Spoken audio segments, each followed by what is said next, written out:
Hey people, it's Niall Stokey. Now I would like to thank Pro Black 43 for posting about this. This is from CNN.com. Oklahoma judge dismisses Tulsa race massacre reparations case filed by last known survivors. An Oklahoma judge dismissed the reparations lawsuit filed by the last three known survivors of the Tulsa race massacre on Friday, court records show. The three had been locked in a years-long battle against the city of Tulsa and other groups and officials over the opportunities taken from them when the city's Greenwood neighborhood was burned to the ground in 1921. Contemporary reports of deaths began at 36, but historians now believe as many as 300 people may have died, according to the Tulsa Historical Society and Museum. Thousands were left homeless. Let's see Benningfield Randall, 108, Viola Fletcher, 109, and her brother, Hughes Van Ellis, 102, were among the plaintiffs, CNN previously reported. The plaintiffs had argued that the damage inflicted during the massacre was a public nuisance from the start and was seeking relief from that nuisance, as well as to recover for unjust enrichment others have gained from the exploitation of the massacre. Cornell's Legal Information Institute defines a public nuisance as when a person or entity unreasonably interferes with a right that the general public shares in common. However, the city of Tulsa requested the lawsuit be dismissed with prejudice against refiling, arguing in part that simply being connected to a historical event does not provide a person with unlimited rights to seek compensation from any project in any way related to that historical event. If that were the case, every person connected to any historical event could make similar unjust enrichment claims against every museum or point of remembrance, the city claimed.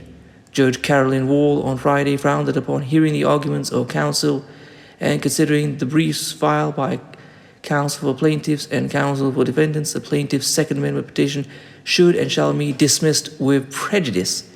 Of course, court records show. Ike Howard, grandson of Viola Fletcher, said he was angry about the ruling. They were blighted and once again not made whole, Howard said. We still remain blighted. We wish the Department of Justice would investigate. How can we get justice in the same city that created the nuisance? Is justice only for the rich? No. Justice is only for the white. Keep that in mind. Family attorneys are expected to address the possibility of an appeal.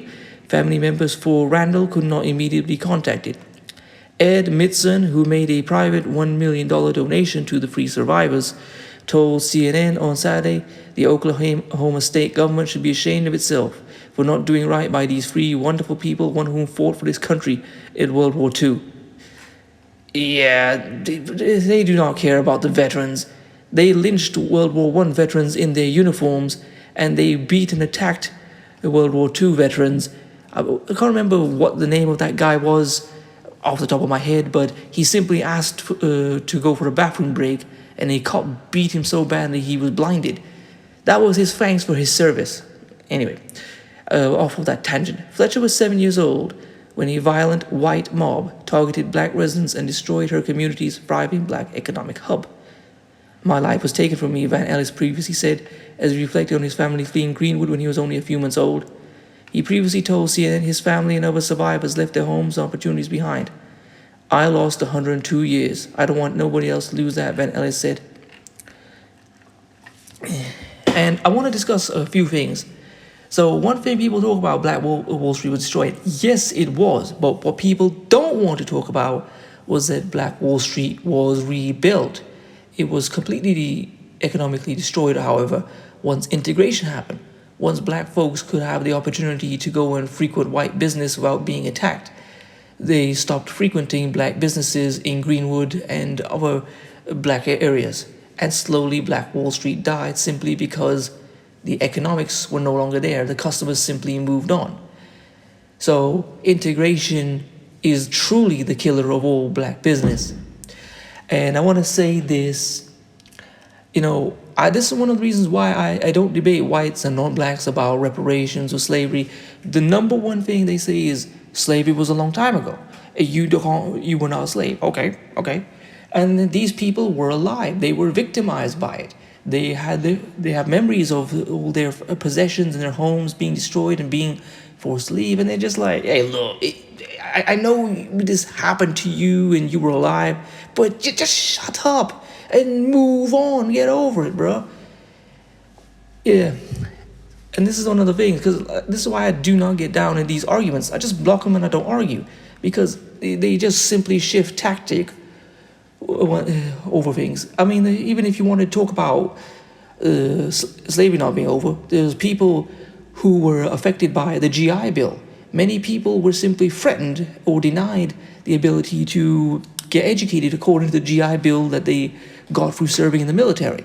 They simply would not, were denied outright. Or if they said, you want to go to this school? Well, what school will take you? No one will allow you in because you're black. And then things like the Homestead Act, which gave millions and millions of acres of land to white Americans. Black people just couldn't get it, or if they did get it, they were threatened out of it, or they were robbed of it. There's plenty of stories that I have covered and will cover of black people having their land and property taken off them by force. So that happened. And also, what was it? The FHA home loans, where they would, simply make a black neighborhood a red line neighborhood where you couldn't get a loan to buy a house. You got it turned the community into a ghetto, and that's how ghettos were made, by government mandate. And people say, why are they so poor? Because the government made them so. And they say, well, I know the people are still living who were affected by that, and remember, the official discrimination only ended in 1968. So like I said, I don't argue with them because they just switch tactics. It's just like a trickster. Once one con doesn't work, he switches to another con. Like I said, where's their argument now? Well, hey man, they're alive. They should get justice for what happened to them. They're not dead like the people who were enslaved.